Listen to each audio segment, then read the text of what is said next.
എല്ലാവർക്കും നല്ലൊരു ദിവസം ആശംസിക്കുന്നു. ഇന്നത്തെ ട്രാവൽ വ്ലോഗിൽ ഉൾപ്പെടുത്തിയിരിക്കുന്നത് ഒരു ടെമ്പിൾ വിസിറ്റാണ്. ആലപ്പുഴ ജില്ലയിൽ നിന്നും 4 കിലോമീറ്റർ അകലെ സ്ഥിതി ചെയ്യുന്ന അതിപുരാതന ക്ഷേത്രമാണ് കളർകോട് ശ്രീ മഹാദേവ ക്ഷേത്രം. കല്ലിക്രോഡ മഹർഷി പരമശിവനെ തപസ്സു ചെയ്തു ഭഗവാൻ സ്വയംഭൂവായി പ്രത്യക്ഷപ്പെട്ടു ഇവിടെ ദർശനമരുളുന്നു എന്നാണ് ഇവിടുത്തെ ഐതിഹ്യം. തിരുവിതാംകൂർ ദേവസ്വം ബോർഡിൻ്റെ കീഴിലുള്ള ഈ ക്ഷേത്രത്തിലെ പ്രധാന മൂർത്തി കിഴക്കോട്ട് ദർശനത്തോടു കൂടിയ മഹാദേവനാണ്.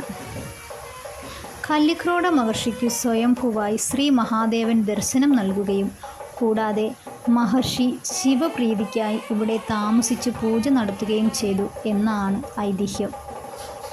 അദ്ദേഹം ശിവപൂജ നടത്തിയ സ്ഥലം മഹർഷിയുടെ ബഹുമാനാർത്ഥം കല്ലിക്രോഡപുരം എന്നറിയപ്പെട്ടു. പിൽക്കാലത്ത് കല്ലിക്രോഡപുരം ലോപിച്ച് കല്ലിക്രോഡും പിന്നീട് കളർകോടുമായി മാറി എന്നതാണ് ഐതിഹ്യം. കൂടാതെ പാർവതീദേവി, ഗണപതി ഭഗവാൻ, കാളീദേവി, സർപ്പദൈവങ്ങൾ എന്നിവയും ക്ഷേത്രത്തിലെ പ്രധാന പ്രതിഷ്ഠകളാണ്. ക്ഷേത്രത്തിൻ്റെ വടക്കു ഭാഗത്തായി വിശാലമായ ഊട്ടുപുരയും സമീപത്തായി ക്ഷേത്രക്കുളവും കാണാം. ക്ഷേത്രവുമായി ബന്ധപ്പെട്ട് കുറച്ച് കാര്യങ്ങൾ കൂടി ചോദിച്ചറിയാം. അതിപുരാതനവും പവിത്രവുമായ ഈ ഞങ്ങളുടെ ദേശദേവൻ അത് സ്വയംഭൂവാണ്. അത് എല്ലാ പ്രദോഷങ്ങൾക്കും മഹാദേവൻ്റെ വാഹനമായ വെള്ളിക്കാള എഴുന്നള്ളിക്കുന്നു. അത് ഒരു മാസത്തിൽ 2 പ്രാവശ്യം പ്രദക്ഷിണം വയ്ക്കും.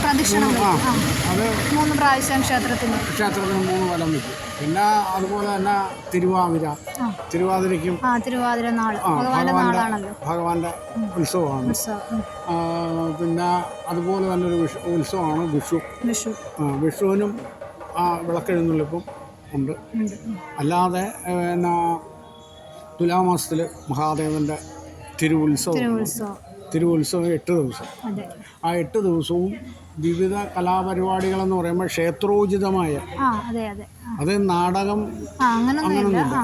പിന്നെ ഭഗവാന്റെ കഥകൾ, പാരായണം, പിന്നെ ഓട്ടംതുള്ളൽ, ചാക്യാരുകൂത്ത്, അങ്ങനെയുള്ള ഇത്യാദി കാര്യം. കഥകളി പ്രാധാന്യം, മഹാദേവ ക്ഷേത്രത്തിന് കഥകളി പ്രാധാന്യം. പിന്നെ അങ്ങനെ 8 ദിവസമാണ് 8 ദിവസം. ഇനി മറ്റു ക്ഷേത്രങ്ങളിലൊക്കെ 10 ദിവസമല്ലേ? 10 ദിവസം എന്ന് പറഞ്ഞാൽ ഈ തിരുവാതിര ഒരു ദിവസം, വിഷു ഒരു ദിവസം. അപ്പോൾ അങ്ങനെ 10 ദിവസമാണ്. പിന്നെ ഈ കാമ്പൗണ്ട് വിട്ട് ഭഗവാൻ പുറത്തിറങ്ങത്തും. നിങ്ങൾ എന്ത് കൊടുക്കണമെങ്കിലും ഈ സന്നിധിയിൽ കൊണ്ട് കൊടുക്കുക. പിന്നെ ആറാട്ടിനായിട്ടും പള്ളിവേട്ടയ്ക്കും ആ ഭഗവാന്റെ താനേ ഉണ്ടായ കുളമെന്നാണ് സങ്കല്പം. താനാകുളം ക്ഷേത്രത്തിന്റെ വാതിൽ കാണും.